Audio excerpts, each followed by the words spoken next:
जवाब देने की थां रूप ने तारे वाल वेख्या। तारिया तू साइकिल लैके चल घर नूं। केसर ने साइकिल तारे नूं फड़ा दिता। वो पैडलों उत्ते पैर धर धर उसनूं रेड़न लगा।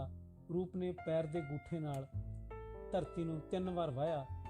अति भरियां अखां नाल केसर वल तक के नीवीं पा लई। 2 अथरू उस वाही लकीर विच समा गए जिसते ਜਿਹੜੇ लंघदी तरीक दे 2 हरफ बन सकते सी। समाज दीआं जबरदस्तियां खिलाफ शिकवा हो सकते सी ते मिट्टी नाल अपनी गर्मी मिला के बरूद भी बन सकते सी। गल की हुई बापू नाल? केसर ने काहला बह के फिर पूछा। मैं उसदी नहीं बन सकी। उस रोंदियां अपना मूँह ढक लिया ते उत्थे ही बह गई। केसर दे पैरां दी मिट्टी निकल गई। आखिर वही गल हुई जिहड़ी मैं रूप तो लुकाई रखी सी। असीं इसनूं बाप समझदे रहे पर एक कंजर बननों बाज ना आया।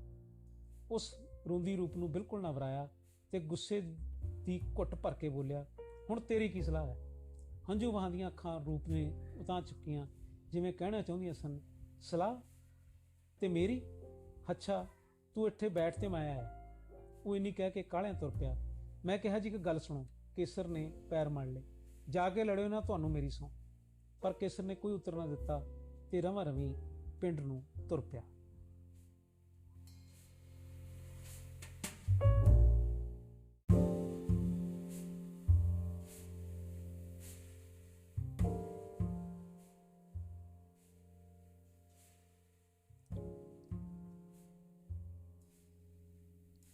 केसर ने घर जांदियां ही बापू दे फाड़ फाड़ 3-4 स्टिक्कां धर दित्तियां।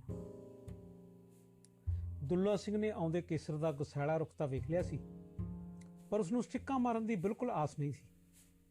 जदों सके वध के स्टिक चुकी, दुल्ला सिंह जरवाणे दीयां चीकां निकल गईयां। बापू दीयां चीकां सुण के उसदी धी बूह पारिया करदी भज्जी आई ते उसदे पिछे ही तेजो। वे बाई, वे बापू मरजू बकरिया। मुख्तियारों ने केसर दे अगे होके स्टिक नूं हथ पा लिया। कंजरा तू अपनी करतूत तो ना टलिया। तेरियां जे मैं हड्डियां ना तोड़ दित्तियां तू की जानेगा? केसर नूं तेजो ते मुख्तियारों बिरत तो दूर लै गईयां। जयकौर ने बिस्तरे विचों पुकारिया, इस घर ते साड़ सती आ गई। दुल्ला सिंह ने सट्टां खा के खुंडा चुक लिया ते बुड़क पिया, आ तेरी मां नूं। मुख्तियारों फिर बापू नूं रोकण वधी। हाय वे रब्बा, बूह वे, कोई छड़ाओ वे। ठहर फिर कंजरा। केसर नूं मुड़ गुस्सा आ गया। उस एक तेजो दे ठोक के राह साफ कर लिया ते खुंडा चलाउंदे दुल्ला सिंह नूं मुड़ करारियां ठोकियां। एक मां पहले ही स्टिक ने खामी कर दित्ती सी। उस तो खुंडा डिग पिया ते नाल ही आप मुद्दा हो गया। हुण ओह रंगड़ाऊ छड्ड के हाय बूह ते आ गया। कुड़ी बापू उत्ते डिग पई ते केसर मारनों रुक गया। तेरे कोलों मरिया ना गया वड्डे चौधरी तो। इन्हां नूं गली महल्ले दे बंदे आ गए ते हट हटाई हो गई। दुल्ला सिंह दे वजियां देख के गुआंढी बड़े खुश होए। तरीतां दा ख्याल सी अज छटाउणा नहीं सी चाहीदा, भुगत सवार लैण दिंदे।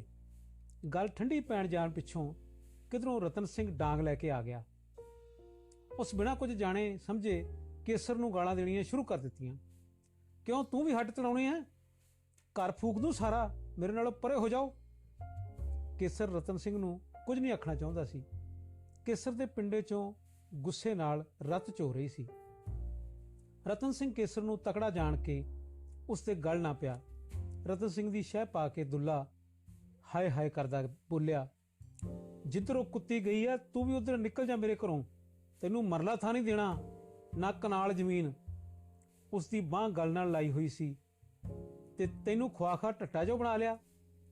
हुण तू कुट्टे ना, हट दियांगे तेरे मूंह च ढाडी दा। 100 रुपया खर्च दिओ इनू महीने दा। 100 रुपया खर्च दिओ इनू महीने दा। दुल्ला सिंह जनानी वाले मिहणे देण लग पिया। केसर एक दो चीज़ां चुक के चबारियों उतर आया। उसनूं पौड़ियां उतरदा वेख वड्डा दुल्ला रतन सिंह दे पिछे हो गया। केसर ने स्टिक ते भार दिंदे फिर कहा, जे उसनूं आदर मान नाल रखोगे मैं भी रहांगा, नहीं तुहाडे घर ते मैं थुकदा नहीं। थू ते केसर बाहर नूं निकल तुरिया ते उसदी भैन ने मोड़ना चाहिया। कुड़िए निकल जाण दे, असीं नहीं रखना लाई लग। दुल्ला सिंह कुड़ी नूं झई लैके पिया। गुस्से ते रोह भरिया केसर ਘਰੋਂ ਤੁਰ ਕੇ ਨਿਆਈ 'ਚ ਆ ਗਿਆ। ਉਸ ਦੀ ਰੂਪ ਉਸ ਤਰ੍ਹਾਂ ਹੀ ਬਾਹਾਂ 'ਚ ਸਿਰ ਦੇਈ ਬੈਠੀ ਸੀ। ਹੁਣ ਕੀ ਹੋਵੇਗਾ? ਇਸ ਸਵਾਲ ਦਾ ਉਸ ਨੂੰ ਲਗਾਤਾਰ ਕੋਈ ਉੱਤਰ ਨਹੀਂ ਮਿਲਿਆ ਸੀ। ਕੇਸਰ ਨੂੰ ਕੋਲ ਆਇਆ ਵੇਖ ਉੱਠ ਕੇ ਖਲੋ ਗਈ। ਕੇਸਰ ਨੇ ਲੋਈ ਹੋਠੋਂ ਉਸ ਨੂੰ ਸ਼ਾਲ ਫੜਾ ਦਿੱਤਾ ਤੇ ਠਰਦੀ ਜਾ ਰਹੀ ਰੂਪ ਨੇ ਉਸ ਨੂੰ ਚੁੰਨੀ ਨਾਲ ਜੋੜ ਲਿਆ। ਰੂਪ, ਘਰ ਨੂੰ ਤਾਂ ਮੁੜ ਕੇ ਜਾਣਾ ਨਹੀਂ, ਭਾਵੇਂ ਕੁਝ ਹੋ ਜੇ, ਕੇਸਰ ਨੇ ਆਪਣਾ ਮਨ ਕਹਿ ਦਿੱਤਾ। ਭਾਵੇਂ ਇਹ ਰੂਪ ਦੇ ਦਿਲ ਦੀ ਗੱਲ ਆਖੀ ਸੀ, ਪਰ ਅੱਗੇ ਸੋਚ ਇਹ ਆ ਗਈ, ਉਹ ਵੀ ਕਿਤੇ ਲੈ ਜਾਣ ਜੋਗੀ ਨਹੀਂ। ਜਾਇਆ ਤਾਂ ਜਾਇਆ ਕਿੱਥੇ ਜਾਵੇ? ਫਿਰ ਕਿੱਧਰ ਨੂੰ ਚਲੀਏ? ਕੇਸਰ ਨੇ ਆਪਣਾ ਆਪ ਦੁਹਰਾਇਆ। ਕਿਤੇ ਵੀ ਚੱਲਦੇ ਰਹੋ, ਮੈਂ ਤੁਹਾਡੇ ਨਾਲ ਹਾਂ। ਕੇਸਰ ਨੂੰ ਰੂਪ ਤੋਂ ਪਹਿਲਾਂ ਹੀ ਭਰੋਸਾ ਸੀ। ਉਸ ਨਾਨਕੀ ਜਾਣ ਬਾਰੇ ਸੋਚਿਆ, ਪਰ 15ਵੀਂ ਕੋਹ ਤੇ ਅਗਾਂਹ ਸਿਆਲ ਦੀ ਰਾਤ ਉਸ ਸ਼ਹਿਰ ਰਾਤ ਕੱਟਣ ਦਾ ਮਨ ਬਣਾ ਲਿਆ। ਸ਼ਹਿਰ ਨੂੰ ਚੱਲੀਏ, ਉੱਥੇ ਕਿਸੇ ਦੋਸਤ ਕੋਲ ਰਾਤ ਕੱਟਾਂਗੇ, ਕੱਲ ਨੂੰ ਦੇਖੀ ਜਾਵੇਗੀ। ਗੁੱਸੇ ਨਾਲੋਂ ਹੁਣ ਉਸ ਨੂੰ ਰਾਤ ਗੁਜ਼ਾਰਨ ਦਾ ਫਿਕਰ ਸੀ। ਚਲੋ ਜਿੱਥੇ ਸਲਾਹ ਏ, ਪਰ ਜੇ ਹੁਣ ਨੂਰਪੁਰ ਨੂੰ ਜਾਇਆ ਜਾਵੇ? ਅਸਲ 'ਚ ਰੂਪ ਰਾਤ ਕੱਟਣ ਲਈ ਸ਼ਹਿਰ ਵਿੱਚ ਤਿਆਰ ਨਹੀਂ ਸੀ। ਕੇਸਰ ਨੂੰ ਇਤਰਾਜ਼ ਕੋਈ ਨਹੀਂ ਸੀ ਤੇ ਉਹ ਝੱਟ ਹੀ ਤਿਆਰ ਹੋ ਪਿਆ। ਫਿਰ ਦੇਰ ਨਾ ਕਰੀਏ, ਉੱਤੋਂ ਹਨੇਰਾ ਪੈਂਦਾ ਆ ਰਿਹਾ ਏ, ਚਲੋ। ਰੂਪ ਨੇ ਪਿੱਛੇ ਪਿੱਛੇ ਕਦਮ ਪੁੱਟ ਲਈਆਂ। 15 ਮਿੰਟ ਉਹ ਬਿਨਾਂ ਕੁਝ ਬੋਲੇ ਮਹਿਸੂਸੀ ਜਿਹੀ ਤੁਰੇ ਗਏ। ਇਸ ਚੁੱਪ ਨੂੰ ਪਹਿਲੋਂ ਰੂਪ ਨੇ ਤੋੜਿਆ। ਤੁਸੀਂ ਘਰ ਬੋਲੇ ਤਾਂ ਨਹੀਂ? ਬੋਲਿਆ ਤਾਂ ਨਹੀਂ, ਪਰ ਬੁੜੇ ਦੇ 4 ਕੁ ਝਾੜੀਆਂ ਸੀ। ਇੰਨੀ ਕਹਿ ਕੇ ਉਸ ਦਾ ਮਾਮੂਲੀ ਹਾਸਾ ਨਿਕਲ ਗਿਆ। ਹਾਏ ਰੱਬਾ, ਤੁਸੀਂ ਉਹਨਾਂ ਨੂੰ ਮਾਰ ਕੇ ਆਏ ਹੋ? ਤੁਰੀ ਜਾਂਦੀ ਰੂਪ ਇੱਕ ਪਲ ਲਈ ਰੋਕੀ। ਹੋਰ ਉਹਨੂੰ ਸ਼ਾਬਾਸ਼ ਦਿੰਦਾ। ਗੱਲ ਕਰ ਦੋਨੋਂ ਵਾਰ ਹੀ ਮੁਖਤਿਆਰੋਂ ਵਿਚਾਲੇ ਆ ਜਾਂਦੀ ਰਹੀ। ਨਹੀਂ, ਮੈਂ ਉੱਠਣ ਬੈਠਣ ਜੋਗਾ ਨਹੀਂ ਛੱਡਣਾ ਅੱਜ। ਤੁਸੀਂ ਚੰਗਾ ਨਹੀਂ ਕੀਤਾ ਜੀ। ਇਸ ਤਰ੍ਹਾਂ ਦੇ ਪਿਓ ਦੇ ਟੁਕੜੇ ਬੋਰੀ 'ਚ ਪਾ ਕੇ ਇੱਟਾਂ ਨਾਲ ਬੰਨ੍ਹ ਕੇ ਨਹਿਰ 'ਚ।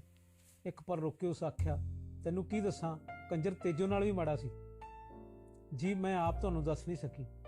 ਉਹ ਸਾਰੇ ਰਾਹ ਇੱਕ ਚੀਰਾ ਕਰਦੇ ਗਏ। ਜਦ ਨੂਰਪੁਰ ਪਹੁੰਚੇ, ਕੇਸਰ ਦੀ ਹੱਥ ਘੜੀ ਤੇ 10 ਵੱਜ ਚੁੱਕੇ ਸਨ। ਕੇਸਰ ਨੇ ਰੂਪ ਨੂੰ ਸਮਝਾਉਂਦਿਆਂ ਕਿਹਾ, ਲੈ ਬੇਜੀ ਨੂੰ ਨਾ ਦੱਸੀ, ਇਹ ਕੋਈ ਦੱਸਣ ਵਾਲੀ ਗੱਲ ਥੋੜ੍ਹੋ ਹੈ। ਰੂਪ ਉਸ ਤੋਂ ਪਹਿਲਾਂ ਚੇਤਨ ਸੀ। ਉਹਨਾਂ ਕਿੰਨੀਆਂ ਹੀ ਆਵਾਜ਼ਾਂ ਮਾਰ-ਮਾਰ ਬੂਹਾ ਖਲਵਾਇਆ। ਗਲੀ ਦੇ ਭੌਂਕਦੇ ਕੁੱਤੇ ਉਹਨਾਂ ਦੀ ਆਵਾਜ਼ ਅੰਦਰ ਨਹੀਂ ਜਾਣ ਦਿੰਦੇ ਸਨ। ਬੂੜ ਸਿੰਘ ਦਾ ਬਾਰ ਖੋਲ੍ਹਦੇ ਹੀ ਮੱਥਾ ਤਿਉੜਿਆ ਗਿਆ। ਰੂਪ ਤੇ ਕੇਸਰ ਨੇ ਸਤਿ ਸ੍ਰੀ ਅਕਾਲ ਬੁਲਾਈ। ਸੁੱਖ ਤਾਂ ਹੈ ਇਸ ਵੇਲੇ? ਉਸ ਨੂੰ ਸਤਿ ਸ੍ਰੀ ਅਕਾਲ ਮੰਨਣੀ ਭੁੱਲ ਗਈ ਸੀ। ਘਰ 'ਚ ਥੋੜ੍ਹੀ ਗੜਬੜ ਹੋ ਗਈ ਸੀ। ਉਹ ਸੁੱਖੇ, ਕੇਸਰ ਰੂਪ ਤੋਂ ਪਹਿਲਾਂ ਕਹਿ ਗਿਆ। ਬੇਜੀ ਨੇ ਉਹਨਾਂ ਨੂੰ ਪਿਆਰ ਦਿੱਤਾ। ਲੈਂਪ ਬਾਲ ਕੇ ਰੋਸ਼ਨੀ ਕਰ ਲਈ। ਰੂਪ ਬੇਜੀ ਨਾਲ ਰਸੋਈ 'ਚ ਚਲੀ ਗਈ। ਕਾਹਲੀ ਕਾਹਲੀ ਉਹਨਾਂ ਜਿਵੇਂ ਸਰਿਆ ਰੋਟੀ ਤਿਆਰ ਕੀਤੀ। ਰੋਟੀ ਖਵਾਉਣ ਪਿੱਛੋਂ ਬੇਜੀ ਉਹਨਾਂ ਦੇ ਕਮਰੇ 'ਚ ਆਈ ਤੇ ਪੁੱਛਣ ਲੱਗੀ, ਘਰ ਕੀ ਗੜਬੜ ਕਰਕੇ ਆਏ ਹੋ? ਮੈਂ ਬਾਪੂ ਨਾਲ ਬੋਲ ਪਿਆ। ਉਹ ਕਹਿੰਦਾ ਘਰੋਂ ਨਿਕਲ ਜਾ। ਅਸੀਂ ਉੱਠ ਕੇ ਤੁਰ ਆਏ। ਕੇਸਰ ਨੇ ਘੜਿਆ ਘੜਾਇਆ ਉੱਤਰ ਦੇ ਦਿੱਤਾ। ਉਸ ਨੂੰ ਪਤਾ ਸੀ ਬੇਜੀ ਨੂੰ ਜ਼ਰੂਰ ਕੁਝ ਨਾ ਕੁਝ ਤਸੱਲੀ ਲਈ ਦੱਸਣਾ ਪਵੇਗਾ।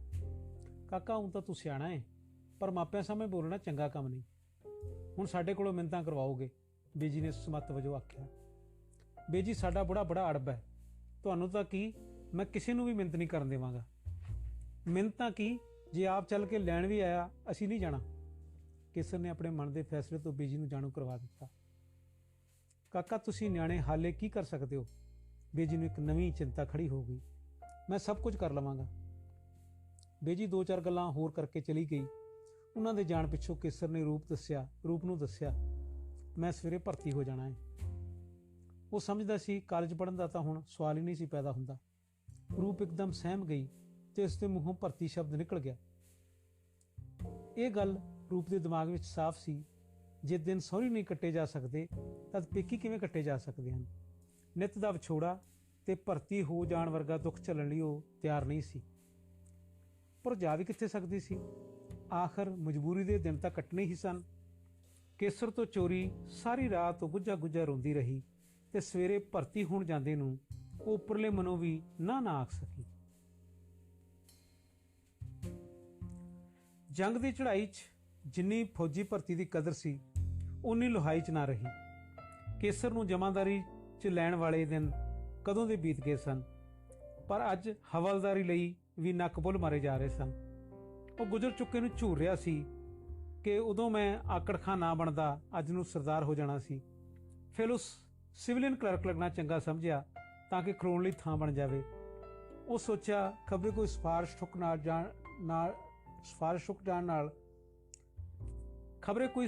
ਠੁੱਕ ਜਾਣ ਨਾਲ ਅੰਗਰੇਜ਼ ਅਫਸਰ ਦੀਆਂ ਨਜ਼ਰਾਂ 'ਚ ਮੁੜ ਚੜ੍ਹ ਜਾਵਾਂ। ਉਸ ਕਾਲ ਤੋਂ ਕੰਮ ਨਾ ਲੈਂਦਿਆਂ ਸਿਵਲੀਅਨ ਕਲਰਕੀ ਵਿੱਚ ਕੁਝ ਦਿਨ ਗੁਜ਼ਾਰਨ ਲਈ ਮਨ ਬਣਾ ਲਿਆ। ਦੂਜੇ ਦਿਨ ਉਸਨੂੰ ਚਿਹ ਚੜੀ ਹੋਈ ਸੀ ਕਿ ਬਾਪੂ ਅੱਗੇ ਹੱਥ ਨਹੀਂ ਜੋੜਨੇ। ਉਹ ਰਾਤ ਉਸ ਇੰਦਰਜੀਤ ਦੀ ਮਾਸੀ ਦੇ ਘਰ ਕੱਟੀ। ਇੰਦਰਜੀਤ ਇੱਥੇ ਆਪਣੀ ਮਾਸੀ ਕੋਲ ਪੜ੍ਹਦਾ ਸੀ। ਅਗਲੇ ਦਿਨ ਉਸ 40 ਰੁਪਏ 'ਚ ਆਪਣੀ ਛਾਪ ਵੇਚ ਦਿੱਤੀ ਜਿਹੜੀ ਕਿ ਉਸਦੇ ਸਹੁਰੇ ਨੇ ਪਾਈ ਸੀ। ਇੱਕ ਚੁਬਾਰਾ ਰਸੋਈ ਸਮੇਤ ਛਾਉਣੀ 'ਚ ਕਿਰਾਏ ਤੇ ਲੈ ਲਿਆ। ਇਹਨਾਂ ਕੰਮਾਂ ਤੋਂ ਵਿਹਲਾ ਹੋ ਕੇ ਆਪਣੇ ਪਿੰਡ ਸ਼ੇਰਿਆਂ ਨੂੰ ਤੁਰ ਪਿਆ। ਰਾਹ ਵਿੱਚ ਉਹ ਸੋਚ ਰਿਹਾ ਸੀ ਕਿਤੇ ਰਲ ਕੇ ਨਾ ਪੈ ਜਾਣ, ਇਕੱਲੇ ਦਾ ਤਾਂ ਮੈਂ ਕੁਝ ਨਹੀਂ ਬਣਨ ਦਿੰਦਾ। ਉਸ ਦਾ ਮਜ਼ਬੂਤ ਹਥਿਆਰ ਸਤਿਕ ਉਹਦੇ ਕੋਲ ਸੀ। ਘਰ ਜਾਣ ਤੋਂ ਪਹਿਲਾਂ ਉਸ ਪਿੰਡ ਦੇ ਇੱਕ ਤਾਂਗੇ ਵਾਲੇ ਨੂੰ ਸ਼ਹਿਰ ਜਾਣ ਲਈ ਮਨਾ ਲਿਆ। ਘਰ ਜਾਂਦਿਆਂ ਹੀ ਉਹ ਨਿਧੜਕ ਚੁਬਾਰੇ ਜਾ ਚੜਿਆ। ਦੁੱਲਾ ਸਿੰਘ ਹਵੇਲੀ ਰਤਨ ਕੋਲ ਜਾ ਪਿੱਟਿਆ। ਜੰਮ ਤਾਂ ਫੇਰ ਆ ਗਿਆ। ਫਿਰ ਕੀ ਹੋਇਆ? ਤੈਨੂੰ ਕੁਛ ਆਖਿਆ ਏ?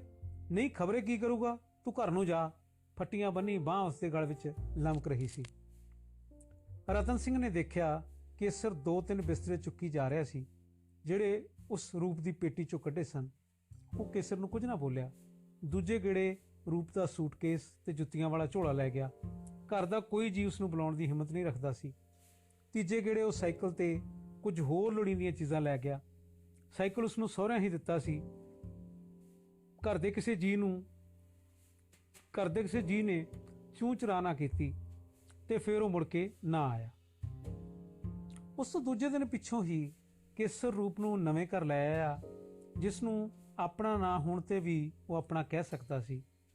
ਆਸਾਂ ਨੂੰ ਆਪਣਾ ਮੁਹਾਣਾ ਹਾਲਾਤ ਅਨੁਸਾਰ ਬਦਲਣਾ ਪਿਆ ਤੇ ਬਣਾਏ ਇਰਾਦੇ ਵੀ ਮੋੜ ਕੱਟਣ ਲਈ ਮਜਬੂਰ ਹੋ ਗਏ। ਨਵੀਂ ਸਮੱਸਿਆ ਨੇ ਆਪਣੀ ਤਰ੍ਹਾਂ ਸੋਚਣ ਦੀ ਅਵਸਥਾ ਪੈਦਾ ਕਰ ਦਿੱਤੀ। ਨੌਕਰੀ ਭਾਵੇਂ 100 ਰੁਪਏ 'ਚ ਹੀ ਮਿਲੀ ਸੀ, ਪਰ ਰੂਪ ਨੂੰ ਤਸੱਲੀ ਸੀ। ਗੁਜ਼ਾਰਾ ਤਾਂ ਅੱਧੀ ਖਾ ਕੇ ਵੀ ਕੀਤਾ ਜਾ ਸਕਦਾ ਹੈ। ਪਰ ਲਹੂ ਚੂਸ ਦੀ ਸਰਾਲ ਤੋਂ ਹਮੇਸ਼ਾ ਲਈ ਖਹਿੜਾ ਛੁੱਟ ਗਿਆ। ਕੇਸਰ ਨੂੰ ਹੁਣ ਹਿੰਡ ਅਤੇ ਅਣਖ ਕੁਝ ਇਸ ਤਰ੍ਹਾਂ ਜਨੂਨ ਬਣ ਕੇ ਚੜੇ ਹੋਏ ਸਨ ਕਿ ਉਸ ਬਾਪ ਨੂੰ ਕਿਸੇ ਕੀਮਤ ਤੇ ਦੇਖਣ ਲਈ ਤਿਆਰ ਨਹੀਂ ਸੀ। ਕੇਸਰ ਤੋਂ ਘਰ ਦੀਆਂ ਰਿਸ਼ਤੇਦਾਰੀਆਂ ਛੁੱਟ ਗਈਆਂ। ਉਹਨਾਂ ਸਾਰਿਆਂ ਦੇ ਪਿਆਰ ਦੀ ਘਾਟ ਇਕੱਲੀ ਰੂਪ ਨੇ ਪੂਰੀ ਕਰ ਦਿੱਤੀ। ਕੇਸਰ ਨੂੰ ਉਸ ਕਦੇ ਉਦਾਸ ਹੋਣ ਦਾ ਮੌਕਾ ਨਾ ਦਿੱਤਾ। ਕਲੇਸ਼ ਅਤੇ ਦੁਬਦਾ ਦੇ ਵਾਤਾਵਰਣ ਚੋਂ ਨਿਕਲ ਕੇ ਜੋੜੀ ਮੁੜ ਪ੍ਰਸੰਨ ਦਿਸਣ ਲੱਗੀ। ਹਾਲੇ ਉਹਨਾਂ ਨੂੰ ਕੋਈ ਆਰਥਿਕ ਔਖ ਨਹੀਂ ਸੀ। ਨਿੱਜੀ ਲੋੜਾਂ ਤੋਂ ਆਜ਼ਾਦ ਉਹਨਾਂ ਆਪੇ ਨੂੰ ਖੁੱਲ੍ਹੇ ਛੱਡ ਦਿੱਤਾ। ਜਵਾਨ ਅਤੇ ਲਹੂ ਭਰੇ ਦਿਲਾਂ ਦੀ ਅਮੋੜ ਖੁਸ਼ੀ ਨੂੰ ਵਾਗਾਂ ਪਾ ਕੇ ਕੋਈ ਖੁਦਾ ਕਿਵੇਂ ਮੂਰਖਤਾ ਕਰ ਸਕਦਾ ਹੈ। ਉਹਨਾਂ ਦੀ ਖੁਸ਼ੀ ਨੇ ਹਫ਼ਤਾ ਭਰ ਵੀ ਕਿਕਲੀ ਨਹੀਂ ਪਾਈ ਸੀ ਕਿ ਦੁੱਲਾ ਸਿੰਘ ਪੰਚਾਇਤ ਜੋੜ ਕੇ ਬੂਹੇ ਆ ਬੈਠਾ। ਪੰਚਾਇਤ ਵਿੱਚ ਦੁੱਲਾ ਸਿੰਘ ਦੇ 4 ਯਾਰ, 5ਵਾਂ ਰਤਨਾ ਤੇ 6ਵਾਂ ਉਹਨਾਂ ਨੂਰਪੁਰ ਤੋਂ ਉਲਾਂਭਾ ਚਾੜ ਕੇ ਬੂੜ ਸਿੰਘ ਨੂੰ ਮੰਗਵਾ ਲਿਆ ਸੀ। ਹੇਠਾਂ ਗਲੀ ਵਿੱਚ ਹੀ ਇਕੱਠ ਹੋਇਆ ਤੇ ਬੂੜ ਸਿੰਘ ਨੇ ਗੱਲ ਤੋਰੀ। ਕਾਕਾ, ਤੇਰੇ ਬਾਪੂ ਜੀ ਆਂਦੇ ਆ ਤੂੰ ਰੁਪਈਆ 3000 ਕੱਢ ਲਿਆ ਹੈ। ਰੁਪਈਆ ਕੱਢ ਲਿਆ? ਕੋਰਾ ਝੂਠ। ਕੇਸਰ ਪੈਂਦਿਆਂ ਹੀ ਕਾਹਲਾ ਬੋਲ ਉੱਠਿਆ। ਇਹ ਆਪਣੀ ਬਦਨਾਮੀ ਧੋਣ ਆਇਆ ਹੈ ਪੰਚਾਇਤ ਜੋੜ ਕੇ। ਵੀ ਮੈਨੂੰ ਇਹ ਨਾ ਆਖਣ ਮੈਂ ਪੁੱਤ ਨੂੰ ਘਰੋਂ ਕੱਢ ਦਿੱਤਾ। ਮੈਂ ਸਿਰਫ ਆਪਣੇ ਗਹਿਣੇ ਲੈ ਕੇ ਆਇਆ। ਕੇਸਰਾ, ਰੁਪਈਆ ਤਾਂ ਤੂੰ ਲਿਆਇਆ ਏ ਜਦ ਦੂਜੀ ਵਾਰ ਗਿਆ ਏ। ਦੁੱਲਾ ਸਿੰਘ ਦਾ ਇੱਕ ਪੰਚਾਇਤੀ ਯਾਰ ਬੋਲਿਆ। ਇਹ ਧੌਲੀ ਦਾੜੀ ਵਾਲਾ 2-3000 ਪਿੱਛੇ ਬੰਦੇ ਇਕੱਠੇ ਕਰਕੇ ਨਹੀਂ ਲਿਆਉਂਦਾ ਸੀ। ਇਹ ਕਿੱਥੇ ਸਨ ਜਦੋਂ ਮੈਂ ਰੁਪਈਆ ਕੱਢਿਆ? ਕੇਸਰ ਵਕੀਲਾਂ ਵਾਂਗ ਚਿਹਰਾ ਕਰਨ ਲੱਗ ਪਿਆ। ਘਰ ਹੀ ਸੀ, ਪੰਚਾਇਤੀ ਨੇ ਆਖਿਆ। ਇਹਨਾਂ ਦੇ ਘਰ ਹੁੰਦਿਆਂ ਮੈਂ ਰੁਪਈਆ ਕੱਢ ਲਿਆ ਆ। ਕੇਸਰ ਨੇ ਹੱਥ ਹਿਲਾਇਆ। ਤਾਇਆ, ਰਲ ਮਿਲ ਕੇ ਝੂਠ ਤਾਂ ਜੋੜ ਲਿਆ, ਇਹਦੇ ਪੈਰ ਵੀ ਲਾ ਕੇ ਲਿਆਉਣੇ ਸੀ। ਰੁਪਈਆ ਕਿਤੇ ਚੋਰੀ ਕੱਢਿਆ ਏ? ਜੋਰੀ ਲਿਆਇਆ ਏ। ਦੁੱਲਾ ਸਿੰਘ ਰਤਨੇ ਕੋਲੋਂ ਬੋਲਿਆ। ਨਾਲੇ ਆ ਹੱਡ